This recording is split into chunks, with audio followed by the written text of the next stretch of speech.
She-Hulk time again. Only 2 more episodes after this one. But this one is going to be a slog, because spoiler, almost nothing happens. From the intro, the episode is mostly going to be about Emil Blonsky, being played by Tim Roth. Now I like Tim Roth, quite a lot actually. There's just nothing for him to work with in this script. And it doesn't look like he can even be bothered with it. Now I like Tim Roth for all the obvious stuff. Reservoir Dogs, Pulp Fiction, but I also liked him for some of the films that nobody ever talks about. He did a good job in Rob Roy with Liam Neeson, and Captives with Julia Ormond. And before I watched that film, I would have thought it would be difficult to do an appealing sex scene in a prison toilet, but God bless them, they managed it. In that film, Tim Roth was in prison, and Julia Ormond came in as the prison dentist of all things. Weird plot, I know, but there is an immediate sexual tension between Ormond and Roth's characters. It's the forbidden fruit effect, and it just makes it all hotter.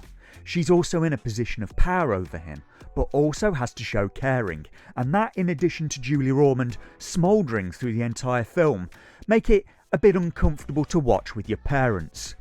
And that is when things get awkward, because once she tastes that forbidden fruit, she's in trouble.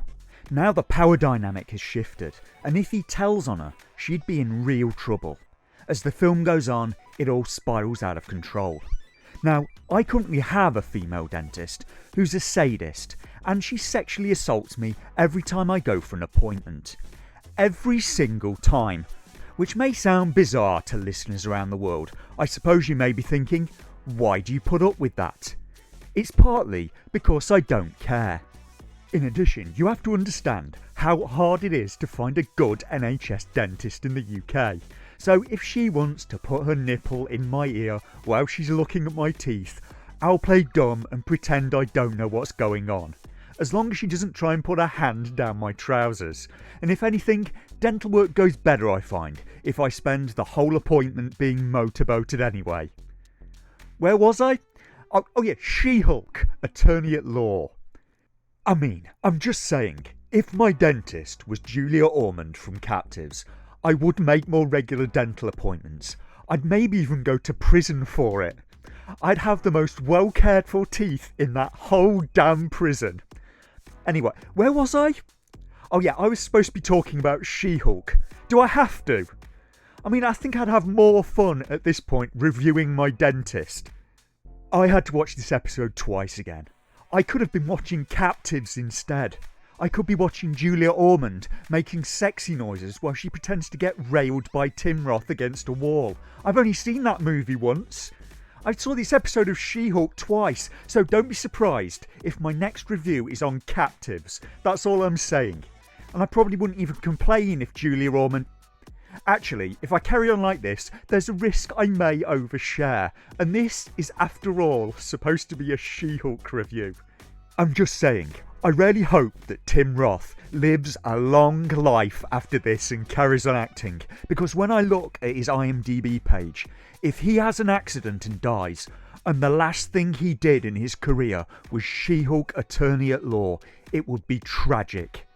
So the episode starts up, and Jen's relationship with Josh seems to be going well. There's a montage of Jen getting love-struck and wanting to meet Josh, while terrible, mawkish, vomit-inducing music plays in the background. After a few dates, Jen and Josh slowly get closer, and after 3 or 4 dates, he walks her to a door and she drags him inside. And this is unusually patient for Jen.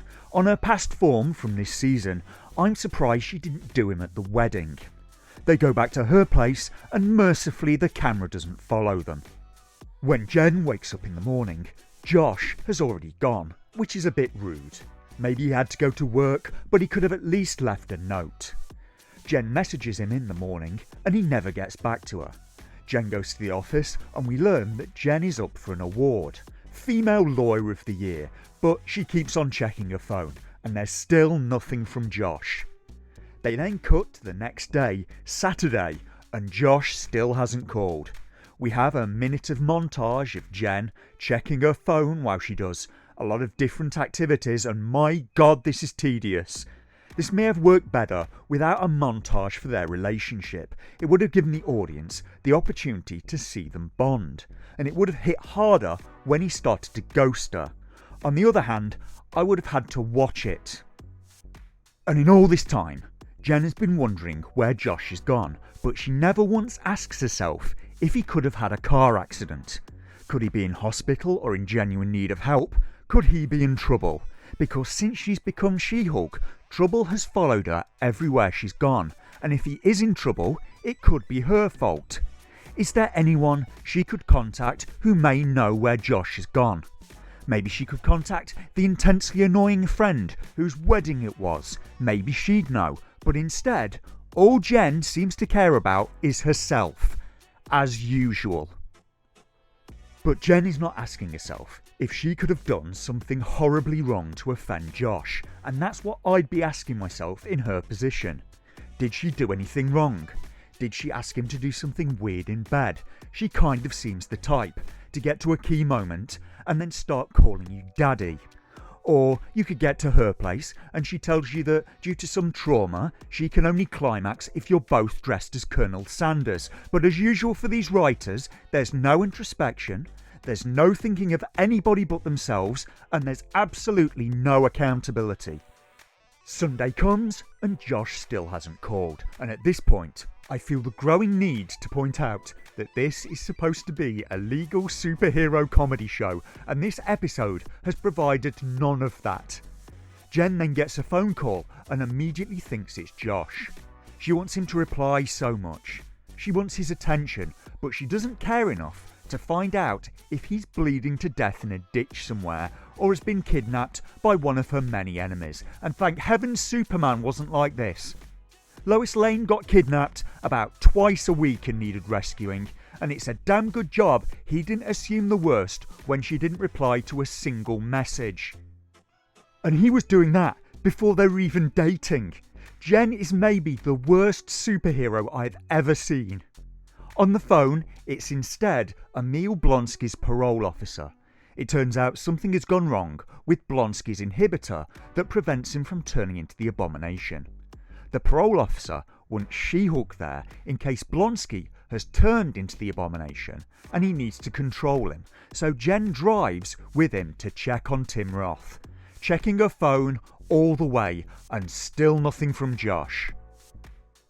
On the road, Jen checks her phone many more times, then she sings along to Mbop, and she's asking for another auto accident. You'd think she'd learn from the last one where she nearly died.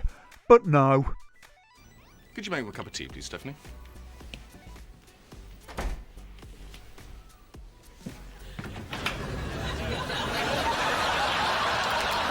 She-Hulk. Where was I? What did I cover in part 1 again? Let's see now. In the last part of this She-Hulk review, I covered Julia Ormond in the movie Captives.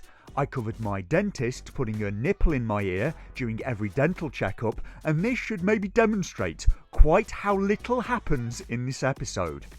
All that had happened so far was that Jen had gone to bed with Josh after a few dates, and he had started ghosting her. Meanwhile, Jen was on her way to Blonsky's retreat to see if he'd turned into the Abomination, because his inhibitor was malfunctioning, and Jen was obsessing about Josh not getting back to her. So, are we finally going to get a fight scene in this superhero show? She-Hulk versus the Abomination. That could be good. And no, we're not getting that. This is She-Hulk, of course we aren't. But will we find out what's gone wrong with Tim Roth? But it turns out that there's nothing wrong with Tim Roth. He was just normal and nothing happened. It was just a malfunctioning unit, it seemed. It maybe got electrocuted when he was tending to his poultry. She-Hulk, attorney at law. So parole guy leaves, and as Jen is about to go, two guys with superpowers have a fight. El Aguila and the Man-Bull, who happen to be at Tim Roth's retreat, and they total her Toyota. Off camera, she calls for a tow truck, but it won't be there for hours, so she's now stuck here at the retreat. And all of this is massively contrived. It turns out there's no cell phone signal and no Wi-Fi. So is there a landline? Internet? Can she not contact someone to pick her up using whatever method she used to call a tow truck? Has Blonsky not got transport? What happened to his wives? And if you're curious about how any of this makes sense, it doesn't. I'm not going to sugarcoat it for you. This show is rubbish. So Jen walks around trying to get a cell signal and ends up in a group therapy meeting where Tim Roth is trying to help a group of people with superpowers. Manbull is there with El Aguila, Porcupine and Saracen. They're mostly bad guys from other comics from a very long time ago. And the writing seems off. All of the men seem to have distinct female energy. And is this what it's like for women when they see female characters written by men? Do they just all feel wrong? If any female members of my audience want to pitch in at this point and let me know. Have you had to suffer through this for years? That being female characters being written by men and the characters just end up having man energy. Let me know below, I'm genuinely curious. And this is a mixed bag of very weird characters, and they all seem to be genuine Marvel characters. Manbull is originally a baddie from Daredevil in July 1971. El Aguila is from Power Man and Iron Fist in August 1979. Power Man who would later go on to become Luke Cage. Porcupine is from Tales to Astonish number 48 from October 1963, and Saracen is from Blade Vampire Hunter number 1 from October 1999. Wrecker then turns up at the meeting as well. It turns out that up to this point he'd been having a steam bath in a yurt, and Jen recognises him as one of the goons that attacked her a few episodes ago, so she goes green and hurls him across the room into some chairs, and everyone ends up in a larger group therapy session. During which Jen says to the Wrecker, "You attacked a woman, 4-1, you absolutely were supervillains. And here we hit the Captain Marvel problem again. She-Hulk is not a victim." Just like Captain Marvel was not in any genuine danger when a biker touched her map, and she didn't have the right to torture him and steal his bike, Jen's the same. Women tend to get special consideration because petite women tend to be more vulnerable than a 20-stone bloke, but Jen isn't. She can punch through concrete. She still talks like she's overmatched, but if anything, 4 of them were not enough. And it's intersectionality again. She's a woman, so she automatically goes in the oppressed class, even if she's built like a battleship. Even if it does not chime with her having the powers of a god. And it's more special pleading again. It's not equality if you treat women being attacked as innately worse than men being attacked. Jen tells the group about Josh and what's been going on, and how she just wants to be popular and get more attention, and the whole group analyse her texts to Josh. And it's not my experience that men analyse text like this. We tend to be quite straightforward, and frankly, most men would just not care. And all of this because of Jen's never-ending need for attention. Why are the writers like this? Men as a group don't tend to agonise over the meaning of an emoji. We tend to be quite blunt creatures. So it's probably better for women to be blunt in their communications with men. If Jen, instead of using a winky smiley face emoji, had instead gone with one of these, Josh probably would have called back. I'm just saying. If a guy you're dating doesn't respond to that, he probably is in trouble or dead. Jen talks about how she just wants to be loved and to get attention as Jen, not just as She-Hulk, and the group convince her to relax and turn back into Jen. Porcupine, meanwhile, has been sat there in his costume for this entire time, and buoyed by what Jen has just done, Porcupine wants to join in, and he takes his mask off. Everyone in the room is shocked by the smell from the inside of his suit that he hasn't taken off apparently in months. Porcupine is also now black and extremely camp, which is probably a shock to him, as originally he was a gruff supervillain and he's supposed to be white and also dead, so they've made some very minor changes to the character. Similarly, I'm not sure about Saracen. He's black in this series, but in Blade, he was kind of green, so I've absolutely no idea. And after listening to Jen's story, the rest of the group want her to delete Josh's number. And under 3 days is maybe short for time to delete someone's number that you've been dating. She last saw him late Thursday, early Friday, depending when they got to her place. She didn't hear from him on Friday, Saturday, and most of Sunday, so it's less than 72 hours. And again, he could be in hospital. He could be unable to talk. As far as she knows, he could have had a car accident and be in a coma. Why does she jump to the worst possible interpretation? So Jen went from caring about this man enough to sleep with him, and all it took was an unanswered message and just over 2 days, and she's given up on him entirely. She never even considered that maybe his phone could have broken, and God, she's awful. This tells me that she never really cared for him at all. All she cared about was the attention she was getting from him. And who's paying for a knackered Toyota exactly? Manbull? And if he is, they arrange all of that off camera. The story then jumps back 3 days to Jen going to bed with Josh again, and it explains why he left and didn't respond to her message. It turns out Josh betrayed her.